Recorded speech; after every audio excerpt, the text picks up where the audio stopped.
السلام عليكم ورحمة الله وبركاته كلنتي ونكسن إذ الكيمبا ميل والبود جوكتان إيا سوى البود إداوانيسان هابين ونكسن ومسكح هذا أما مدح هذا وحا كدح قوحيا ورجو ونكسن كقبتو مرشحة تاغير سنتهي لكن سؤاشا إسويدين السيد ومرشحة ودتيد ilaa iyo cod intee la eg buu beri heli doonaa berito isaga iyo adiga miyaa dhoolasha ka qusli doonaa mise qaracan iyo naxdin iyo farxad la-aan ayaa kula darsi doonta waya barnaamijka caawa wuxuu falanqayn doonaa bandhiga caawa natiijada qiyaasta ah ee murashax kasta uu heli karo berito hadda waa qiyaas ma aha wax saxa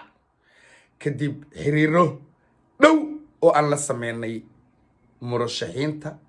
xafiiska farmaajo kan xasan sheekh kan xasan kheyr kan cabdiraxmaan cabdishakuur kan sheekh shariif kan deni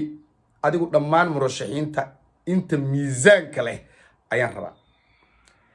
fikirkan anigu midkaan jeclaha maaha laakiin waa qiyaas maadaama halkan ay ku xiran yihiin taageerayaasha inta murashaxiinta ahba anigu hal murashaxa wataa laakiin waxaan cizeynayaa oo karaamo u hayaa dhammaan walaalaha halkan daawanaya ee mid kasta uu wato murashax gaar ah aniguna waxaan isku dayi doonaa si dhexdhexaad ah oo sida ay tahay qiyaasta 90% inaan ku dhufto berito insha allahna ay rumoodo waxaan halkan ku qiyaaso ilaahay ayaa natiijada yaqaana og anigu garan mayno عند مدحوينها الصومالية الله علف دوننا إلهي بايقانا عدو إلهي وعلفه نقونيسو عدو إلهي وعلفه أيان نقونيسا هورتا تاس حسوسنا دا لكن هل كان برنامج كبرنيق عاوة فلانقين حق أوغال أو وليبا دبك هذا لغا سوقادي وحا كسو عدا مركي عن لحريري مقدشو وحا كسو عنايا وعن لحريري حلبانو وعن لحريري مدوغ مرشحين تركة ترسن وعن لحريري كان بين نردا دادك أقابلسن waxaan la xiriiray political analyst ragga ah waxaan la xiriiray goobjoogayaal jooga halka dhammaan murashaxiinto dhan si cadaalad ah u hadli doonaa waayahay horta wareega koowaad way wax la isku dili doona berito waxa la isku haysto waa top 4 dad sports ka daawatid number 1 top 4 berito wax inta la hubo 5 nin ayaa 4 ay ka imaan 6 nin ay 4 ka imaan doontaa iga qora madaxweynaha la qiyaasi karin top 4 la qiyaasi karin laakiin waa qiyaasta ugu dhow oo aan dul istaagayo waxaad iga qortaan farmaajo berito wareega koowaad uu ku soo baxayaa waxaad iga qortaan oo kale oo la hubo xasan sheekh maxamuud wareega koowaad uu ku soo baxayaa waxaad iga qortaan siciid cabdullaahi deni wareega koowaad uu ku soo baxayaa saddexdaas waa la hubaa haddaysan mucjiso kala dhicin afaraad marka ilan aniga qiyaasteeda waaye cidaan jeclahay cidaan necbaha minta wallahi ma ahan oo billahi ma ahan oo tallahi ma ahan oo ku dhaartay afaraad marka waxaan qiyaasayaa sheekh shariif ninka la yiraahdo xasan cali kheyre iyo cabdiraxmaan cabdishakuur iyo cadow cali gees afartaas ninna midba afaraad ka imaan doona haddii intaas dhici weyso xog siyaasadeed oo lagu kalsoonaa kara intaba maxayba qasam baa inay dhacdo laakiin waa qiyaasteeda waayahay intaan idiin sheegay faahfaahinaan rabaa inaan ku daro mid iyo mid aan u kala dhigno marka farmaajo isaga caawa waa 50-50 inuu wareega koowaad ku soo baxo waa 50-50 oo maxaa ugu wacan cabdicasiis lafta gareen xildhibaanada koonfur galbeed oo farmaajo uu ku xisaabtamooyo cabdicasiis caawadan midowgii murashaxiinta rag ka tirsan ayuu qadka telefoon kula xiriiray intay yihiin garan mayno wuxuu raadsanayaa maadaama uu farmaajo sii socdo 60 iyo dhowrka 70 xildhibaan uu gacanta ku hayo inuu rag kula shirkoowo haddii ay dhacdo in cabdicasiis lafta gareen uu midowgii murashaxiinta shakhsi ka tirsan ama ha noqdo cabdiraxmaan ama ha noqdo shariif ama xasan ama cid kale ama deni haddii uu la midoobo oo uu u jeedo in farmaajo uu kasii dhacayo qarka salaamaha waxaa laga yaabaa in farmaajo uu kaalinta koowaad kusoo bixi waayo ilan cabdicasiis lafta gareen adigu kaama caqli yara farmaajo iyo cabdicasiis lafta gareen oo isqaatana farmaajo waxay u saamaxi kartaa intuu soo shaxaaday iyo intuu cabdicasiis ka haysto in 90 ilaa 100 uu la imaado farmaajo 80 60 80 90 intaas inuu la imaado ugu badnaan 100 ka badan ma heli karo haddii laakiin cabdicasiis uu bayaaco siyaasadeed uu galo farmaajo meeshaasi uga dhamaatay waayahay xasan sheekh maxamuud xalay ilaa haddan aan idil hadlaayo murashaxa ugu mugga weyn waaye ugu mugga weyn wuxuu hore u haystay xasan sheekh maxamuud xildhibaanada ugu badan ee galmudug sidoo kale hirshabeelle oo aad wada taqaanaan iyo shalay oo ay u soo go-een xildhibaanada reer waqooyiga oo uu hogaaminayay cabdi xaashi oo si toos u taageersan xasan sheekh maxamuud xildhibaanada 25 beelaha shanaadna iyaguna tira aan la carabaabi karin oo hebel iyo hebel la dhihi karin intaas ayuu ka haystaa waa haddii sida hadda wax ku socdaan ay u socoto waayahay xasan sheekh weliba waxaa la leeyahay xildhibaanada berigii uu kambeynka ku jiray oo madaxweynaha noqonaya xildhibaanada rag baa u qaabilsanaa cabdikariin iyo rag kala dhisaya oo micnaha la kulmayay xasan xalay xildhibaan kastoo foolka fool ayuu la kulmayay waxay ku heshiiyaanba saciid cabdullaahi deni saciid sidaad la socotaa wuxuu haystaa xildhibaano uu isaga soo saartay aqalka sare aqalka hoose oo puntland ka yimid iyo sidoo kale jubbaland oo saaxiibkii in adeerkii axmed madoobe oo garab weyn ku siinayo inkastoo puntland ee jubbaland xildhibaanada ka yimaada 50 boqolkiiba 50 xasan sheekh ay jiraan waayahay sheekh shariif sheekh axmed sheekh shariif inta ugu badan xildhibaano uu hadda filayo waxa weeye xildhibaanada koonfur galbeed oo uu hogaaminayo aadan saransoor iyo khadiijo maxamed diiriye ay hormuud u yihiin inkastoo khadiijo ay kasoo jeedeen koonfur galbeed laakiin dadka hormuudka ah ayay ugu jirtaa sheekh shariif marka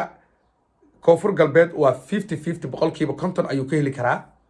hirshabeelle tiro badan ka haystaa laakiin sheekh shariif hal cilad ayaa jirta oo la leeyahay odagu lacag ma haysto oo xildhibaanada qaar ay ku xantamayaan wayse dhici kartaa inuu jeebkiisa buuxo laakiin waa xanta xildhibaanada sida xalayba eed sheegtay oo hortiisa ay ka sheegtay khadiijo maxamed diiri wasiirka gargaarka waayahay sheekh shariif sidaas ayay maraysaa xaalkiisa ogaada xasan cali kheyre oo ah murashax saameyn weyn ku leh doorashada kuna lahaa rajadiisa madaxtinimada waxa weeye boqolkiiba 80 ilaa 90 ayay ahayd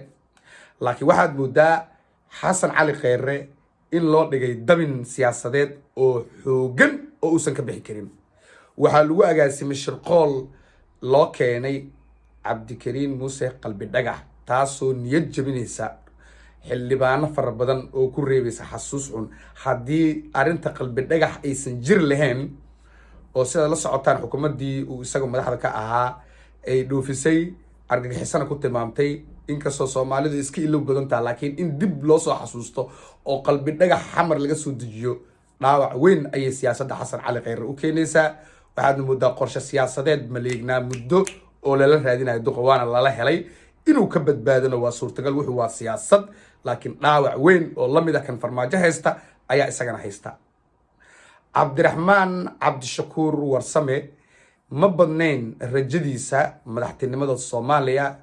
2 sano ee lasoo dhaafay laakiin hal mar ayuu 190 digrii wareegay markii cabdikariin xuseen guuleed oo muddo dheer balaan b inuu yahay fahad iyo farmaajo ay ka dhaadhicinayeen markii dambena ogaaday in xarigiisa xoolo aysan ku jirin ayuu go-aan wuxuu ku gaaray inuu xoogiisa iyo maalkiisa iyo caqligiisa iskugu geeyo cabdiraxmaan cabdishakuur taasoo cabdiraxmaan cabdishakuur qudhiisa hadda saameyn weyn oo doorashada top 4 ba uu soo galay oo rajo fiican ayuu leeyahay xildhibaanada ugu badan ee cabdiraxmaan cabdishakuur uu helayna waa xildhibaanada galmudug ka imaado isbishal reerkiisa sidoo kale xildhibaanada 25 iyo koonfur galbeed oo aad moodid inay yaalaan suuqa xaraashka oo cabdiraxmaan si aad ah uu uga faa'iideysan karo waayahay dhaawacyada marka farmaajo waa idiin sheegay farmaajo rajadiisa waa ninka la yiraa lafta gareen iyo dhaawac xoogan oo isna uga imaanaya arinta qalbi dhagax oo dhiibistiisa maadaama muddo badan ummadda Soomaalidu uu sheegayay ama doorashadiisiiba uu madax ku noqday anti Ethiopia wax la yiraahdo Ethiopian nacayb ummadii uu sida u sheegayay wuxuu ugu abaalguday in qof shakhsi muwaadin Soomaaliyeed oo leh darajo kula mid ah ama ila mid ah teeda inuu Ethiopian Tigray ku raali geliyo oo yira wata hore u sii wata taasoo sharaftiisa aad hoos ugu siirto sidoo kale wiilashii Eritrea loo qaado 4,000 oo aan ilaa hadda geeri iyo nolol mid laga hin taasoo xildhibaanada Soomaaliyeed u dhowda dareenkooda bedelaysa waana sababta hadda qalbi dhagax uu yimid waayay Xasan Sheekh Maxamuud ciladiisa maxay tahay Xasan Sheekh Maxamuud qudhiisa xildhibaano badan inkastoo hadda uu haysto oo uu yahay ninka bari aan isla yaab kaalinta koowaad uu soo gali doonaa laakiin xildhibaano badan baa isagana kaga didsan in doonta damal jadiid ay buuxdo ama baska damal jadiid uu buuxo walow isagu si shacsan uu uga jawaabo uu leeyahay waxay horta dad badan ay soo weydiiyay baska Xasan Sheekh waa buuxa maxaa loo jeedaa macnaha Xasan Sheekh baskiisu waa buuxa waxa loo jeedaa mahad salaad odawaa iyo rag sidaas ah Faarax Cabduqaadir ayaa talada mar kale ku soo laabanaya ayaa loo jeedaa oo anagu boosaska heli meeno laakiin isagu si shacsan buu uga jawaabo wuxuu leeyahay tareen ayaa wata cid walba hadda soo raacaysa horto sidaas weeye waayahay yay taageerayaan madaxda hadda sharciyada haysta sida ra'iisul wasaare Roble Cabdi Xaashi iyo Aadan Madoobe wuxuu boqolkiiba boqol dhisanayaa Sheekh Shariif Sheekh Ahmed waa iga haystaan Soomaa gudoomiye Cabdi Xaashi wuxuu dhisanayaa Xasan Sheekh Maxamuud ra'iisul wasaare Maxamed Xuseen Roble sidad la socotaana waa damal jadiid wuxuuna dhisanayaa Xasan Sheekh Maxamuud oo xildhibaano badan u soo saaray oo waliba dagaal ugu galay sidoo kale waxa jirta markaan ka soo tagno Roble inuu hadda wada hadal la galay xataa Cabdiraxmaan Cabdishakuur laakiin dadka wax u darasaas leeyahay waxa kale jira oo big news ah in Cabdi Cali Gees oo horay tartankii doorashada Soomaaliya ee 2016 uu helay xildhibaano badan haddana isaguna la leeyahay wuxuu la soo baxay mucjiso kale intuu heli doono iyo kaalinta afraad way u badan tahay boqolkiiba boqol inuu soo galo dadaalkiisa iyo wararka hadda guuxa magaalada ka yeeray intaas oo murashaxiin ah ayaa leh fursadda ugu badan ee berito waayahay hadda Muqdisho maxaa ka soconaya waji cusub oo wax isbedelayo ma jirto cid koox raxan ah oo xildhibaano wax ku biirana Soomaali heshiis ah dunidana heshiis la ah ayaa ugu dambeysay wax isbedela ilaa iyo haddan oo aad shaashada iga daawanaysid ma jiro laakiin hadda waxaa bilaaban doona in xildhibaanada la siiyo 50,000 iyo 100,000 caawa xildhibaanada kuwii hore iyo kuwa maanta waxay kala duwan yihiin kuwan iyagoo 500 ka qaateen qof heshiis kula jiro in dhistaan kulli xaalku wuxuu u muuqdaa allu sahal waxa ka yar 12 saacadood ayaa doorashada ka hartay intaan waa intii ugu dambeysay way wax kale oo ka dambeeyay ma jirto qiyaas siyaasadeed waa intaas top 4 Farmaajo Xasan Sheekh Shariif ninka la yiraahdo Xasan Khayre Cabdiraxmaan Cabdishakuur waa iga haystaan Soomaa iyo Siciid Dani waxaan si ilaabay haddii Siciid Dani iyo Axmed Madoobe ay ku fashilmaan inay kursiga filla Soomaaliya qabtaanna codadkooda dhammaan waxay siin doonaan damal jadiid maadaama iyaguba ay qayb ka yihiin oo Xasan Sheekh Maxamuud ayay codkooda ugu deeqay doonaan haddii ay kaalinta afraad iska waayaan ama xataa kaalinta afraad haddii uu soo galo Siciid Dani Xasan Sheekh Maxamuud ayuu codadkiisa siin doonaa taasna waa xaqiiq confirm ah oo rasmi ah weeye waayahay waa intaas warbixinadii ugu dambeeyay wixii update ay soo kordhana halkan ayaad kala socon doontaa waad mahadsan tahay guuleysta